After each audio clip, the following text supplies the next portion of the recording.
At work. The conversation I had with Patty, should I wear a collar, or should I wear a tie, or should I wear an open shirt? And so I, in typical Anglican tradition, the media, I wore a tie. And I was the only person in the church that had a tie. So I think that South Dakota is kind of like Oregon, and I'm going to take this thing off. I wore it.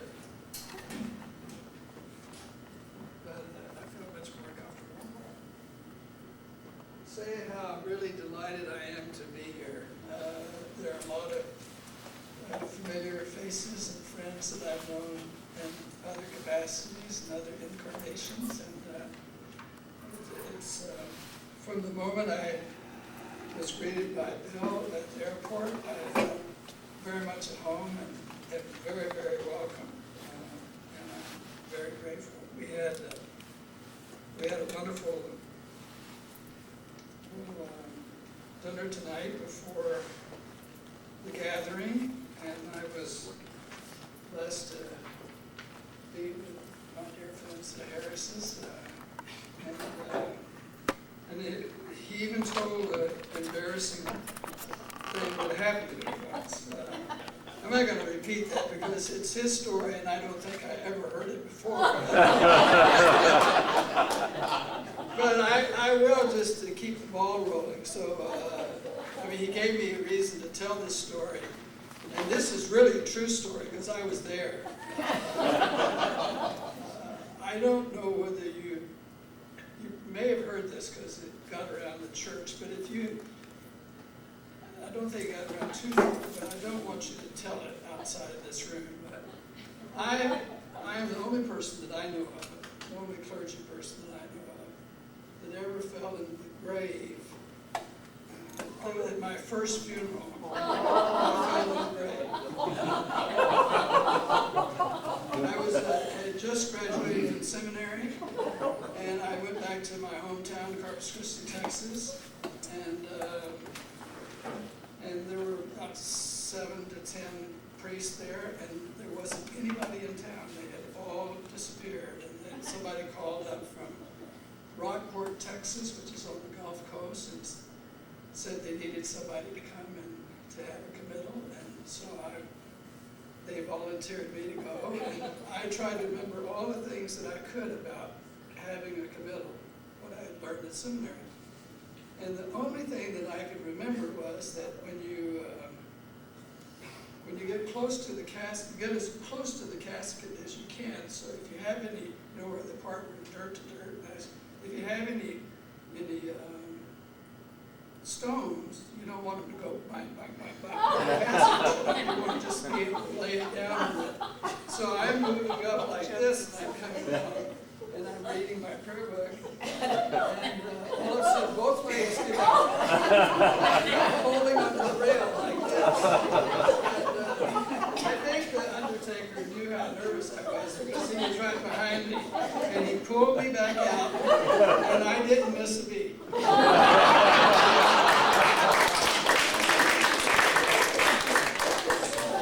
I wish this was my story. This is somebody else's story, but it's along the same line.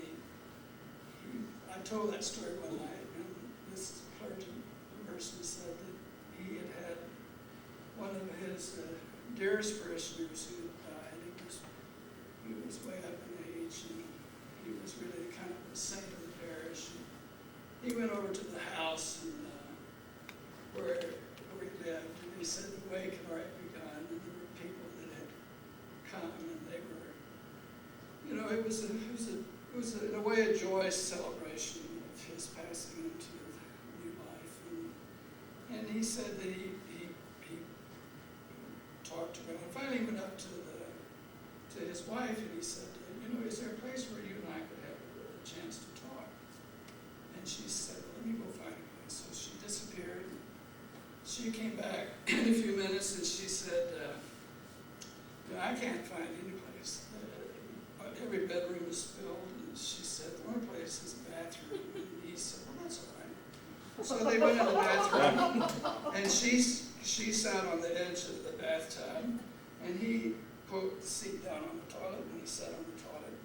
And they had a few comments, and they said how wonderful her husband had been and so forth. And then he thought, well, he'd go through the prayer book, and they went through the service and picked out the lessons and the psalm. And then he said he thought he ought to have a prayer, and he had a prayer. And after prayer, he stood up and fussed the toilet.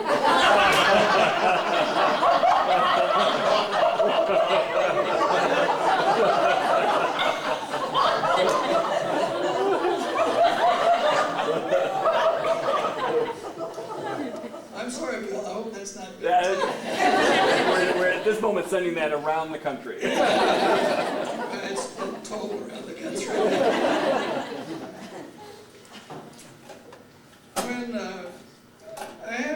I really do want to thank Bill for his gracious manner in which he's, through correspondence, has welcomed me in several letters explaining what the cathedral is and what the diocese is.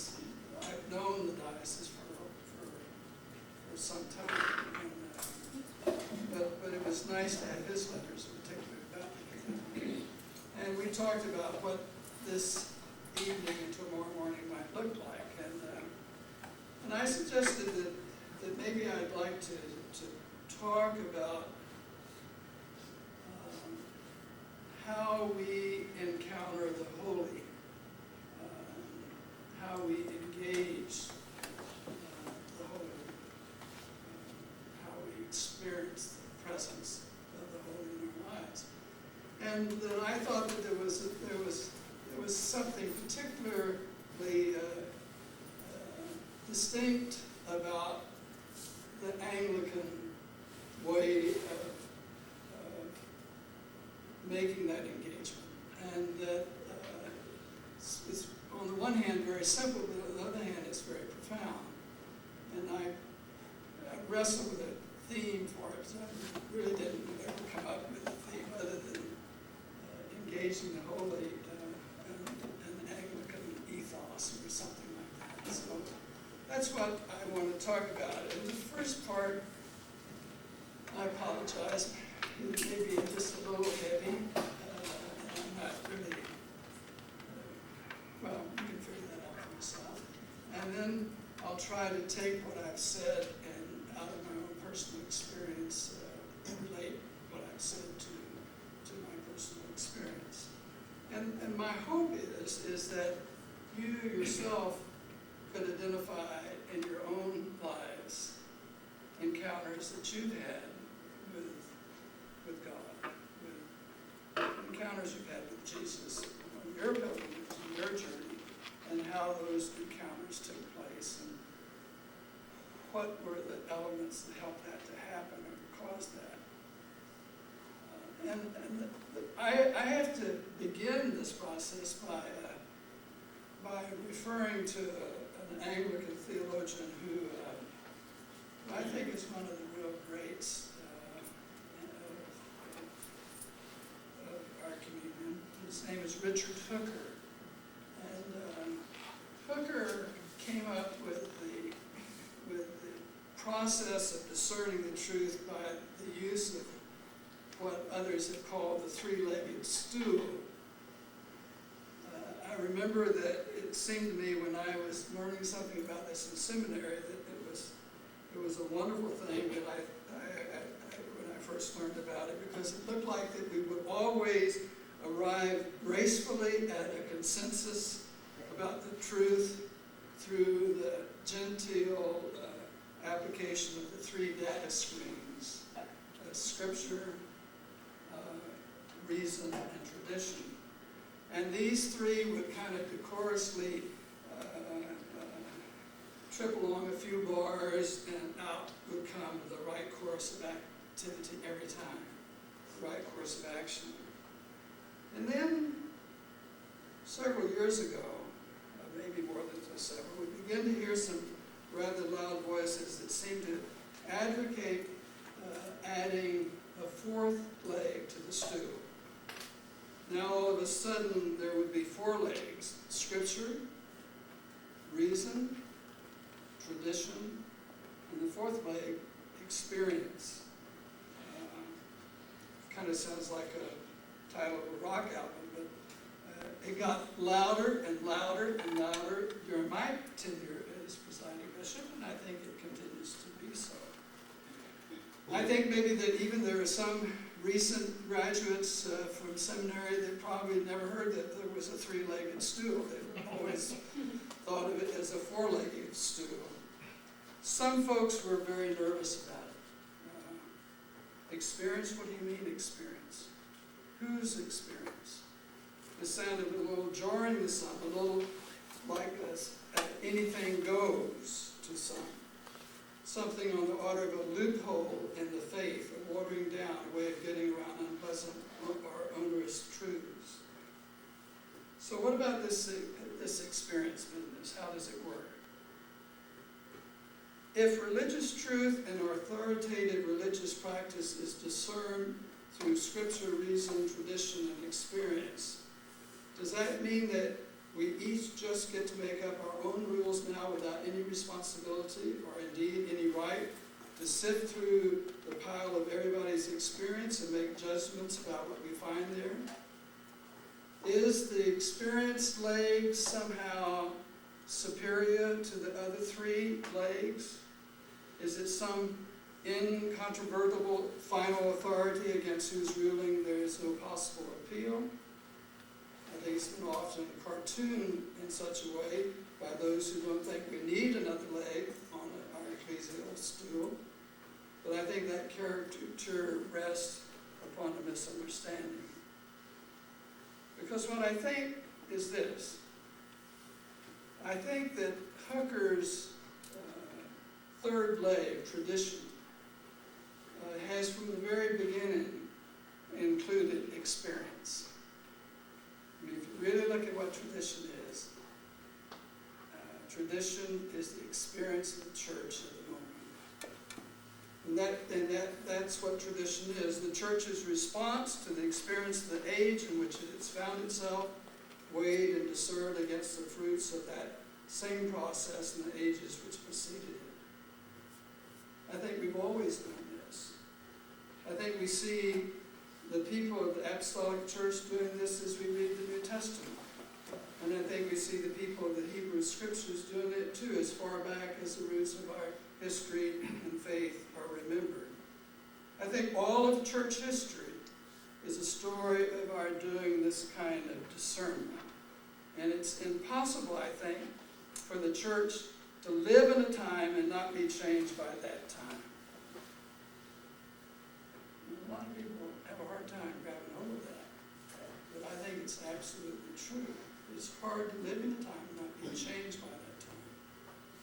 And I think that it's always been impossible. And that it has never happened. What is this true? Let me just share with you several examples. When the society of Israel changed from a nomadic culture to an agrarian one in which cities surrounded by agricultural and trade enabled the development of scholars and artisans, the faith changed too. Up to then, it had involved sacrifice to the God of Abraham, Isaac, and Jacob that could happen in many places, the so-called quote-unquote high places. And we recall the constant nervousness about the mingling of this worship with the polytheism of the surrounding cultures. But the monarchy, the emerging priority of Jerusalem, it moves towards the exclusiveness as a worship site that characterized the Israel of Jesus' day. And these developments were an example of the faith adapting to changes in human experience. It had been appropriate to worship in the high places. It became inappropriate. And this was a new thing. And the experience of the people necessitated it. So the exclusivity of temple worship becomes, over a period of time, a tradition in Israel. Here's another one. The earliest Christians, of course, were Jews. They carried within and they observed the complete body of Jewish tradition, including the dietary laws and the priority of circumcision as a sign of initiation. Their experience among Gentile converts, the stuff of colorful and, as we read between the lines, kind of a bitter battle took place between the factions in this early communion, changed their adherence to tradition which had at first seemed self-evidently part of Christian life to everyone. They changed. The very first Christians kept the dietary laws and circumcised their children and adult converts too. And their successors stopped doing that. And they stopped it pretty quickly. And they struggled in the discernment of this course of action, and we read the record of that struggle in the New Testament. And they changed their practice, informed by experience. This was new, and it became a tradition. Christians are now not required to circumcise and keep Jewish dietary laws. Their novelty has become our tradition. One more. Clerical celibacy had become the norm in the Western Church by the 7th century in most places, although some held out until the 9th century or so. The literature arising from the development of clerical celibacy formed an important part of Christian tradition, extolling the virginal state over the married state and drawing upon, as we all know and remember, the works of St. Paul. That entire body of Scripture, spanning several centuries, together with scriptural passages that supported it, formed the literature undergirding the long tradition of clerical celibacy. With the Reformation, this changed. And the literature of virginity that had supported celibacy didn't disappear. Some of it was scripture, but it receded in emphasis. And what has been universal and mandatory became optional. And this was new, and it was informed by human experience. And the freedom of clergy to marry became our tradition. Well, you could go on and on. There are many examples of tradition altering because of experience. In America, the halfway covenant admitted the once-born children of the twice-born into the community of their parents' faith.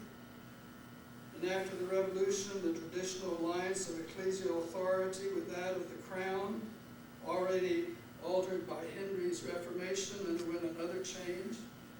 It had to. The experience in the new country was a different experience. Not everyone could not everything could stay the same. The tradition of missionary bishops in colonial possessions, an integral part of the experience of empire, had to change when colonial rule passed away, and that experience was no longer part of the contemporary reality. Well, each of these traditions found scripture to support its existence. And I do not mean to say that this scriptural support was cynically devised or marshaled in some dishonest way. I think people of faith simply searched the Holy Scriptures in an attempt to locate themselves within them. They did the same thing with the body of patristic writings to which they were heir. They certainly used their God-given reason, and we have ample records of their agonizing over how to fit their needs into the traditions that had gone before. In every case of our church's history, we have found that the fit of the present into the past is not a precise one.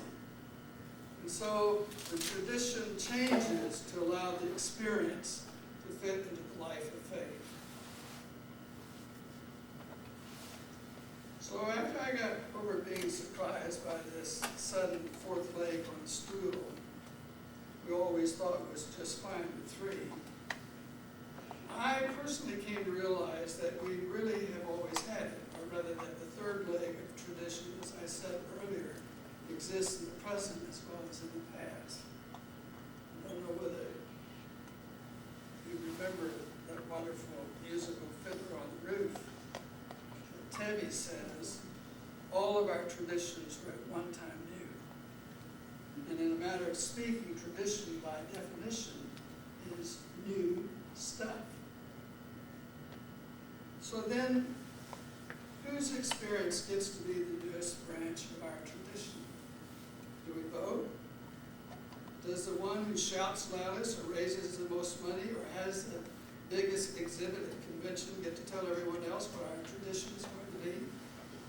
It seems to me that this age does its discernment in much the same manner as other ages have done it before us. That's what all those councils were about, after all. Lest any of us imagine that the conciliar period was one of sweet consensus to which we ought to return. Professor Richard Norris of Union Theological Seminary likes to remind us that Athanasius, the nominal winner at the Council of Nicaea, nonetheless felt compelled to run home and write another book. And his book was entitled Athanasius Contra Mundum, Athanasius Against the World. And it seems to me this much has not changed. The process of defining our tradition is an ongoing one, and it's always been a struggle. One of the things that makes us imagine that our age has lost hold of the tradition is the speed with which things happen among us.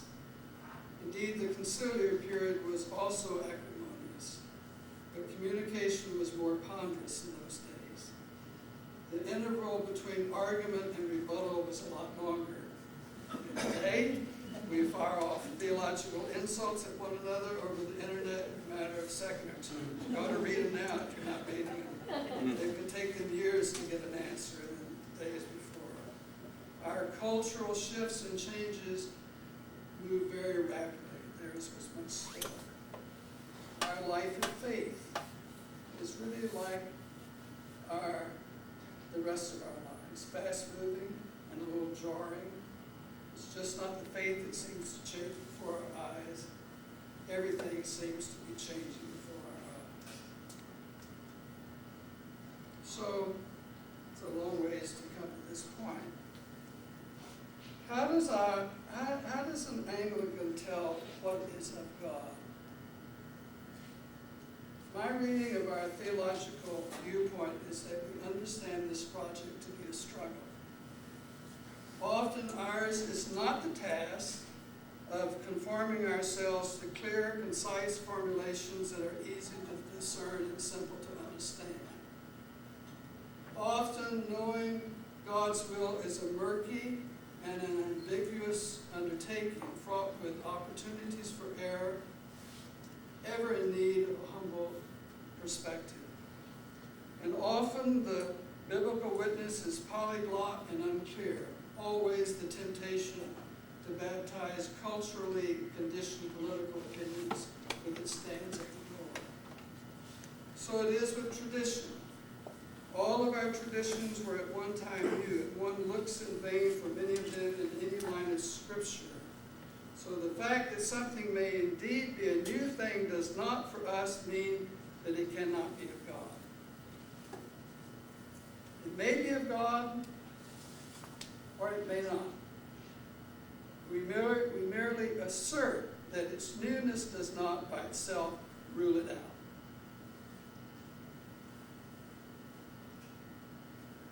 Well, I kind of apologize at this point because so far this has been the most academic talk I think I've ever given in my life. I don't consider myself an intellectual, and I get what I get from experience, really, which is why the increasing longing in our church for a fourth leg intrigues me so. So I want to finish this evening by trying to link what I've said about the newness of tradition with how I've experienced the faith in my own life.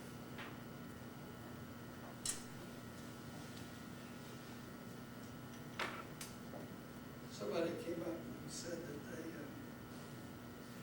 really appreciated that book, what it stands for, because that really was basically what I tried to preach and live for 12 years, longer than that. I was presiding bishop.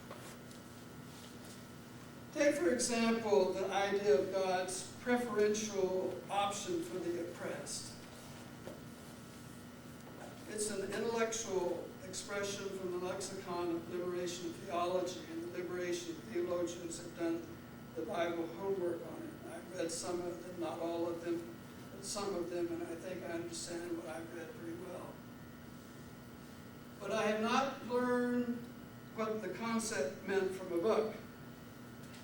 I think I first came to understand it, or was able to identify it, when I was on Okinawa. Patty and I served for 12 years as missionaries in Japan. And 10 of those 12 years were on the island of Okinawa. And I became, we went there in 1959, and I became its bishop in 1967, consecrated in January of 68. Been a bishop almost all my life. That's not in my notes.